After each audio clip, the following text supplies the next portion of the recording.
In today's video, I'm going to teach you how to use custom fields in Trello, a crucial feature for tailoring your project management experience to better fit your needs. Whether you're managing a complex team initiative or organizing personal tasks, custom fields can streamline your workflow and improve clarity. Let's get started. First, you'll want to open your preferred web browser and head over to Trello.com. This is the main site where all the magic happens. If you're not already logged in, look for the login button, typically located at the top right corner of the page. Click on it to proceed. You'll be greeted by options to enter your credentials. Here, you can either log in with your email, or if you find it more convenient, you can link through your Google account. Choose the method that works best for you to access your Trello boards. Once you're logged in, the next step is navigating to your boards. To do this, look for the Boards button, which is easily accessible from your Trello homepage. Clicking on it will take you to a new page where you'll see all your active boards listed under the section called Your Workspaces. This is particularly helpful because it organizes all your projects in one place. Now go ahead and click on any board you want to work on today.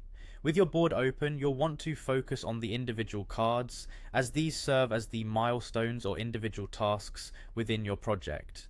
Find the card that you want to add or modify custom fields on and click to open it. Once inside the card, you'll spot the option Custom Fields. This is where we can start making modifications. Click on Custom Fields and you'll then see an option to add a new field. This is your opportunity to define what specific information you'd like to track on each card.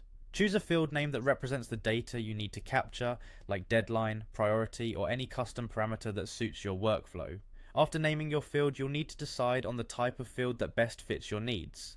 Trello offers several types of fields such as text, numbers, and dates. The selection you make here will determine how the field behaves within the card, so choose wisely based on how you want to input and utilize this data. Once you've made your selection, click on Create to finalize your new custom field.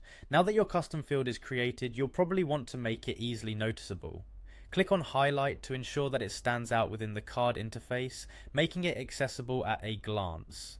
This step is crucial for maintaining transparency and ease of use across team members who may interact with this card. Finally, once everything is set up to your liking, close the menu to save your changes and return to the main board view.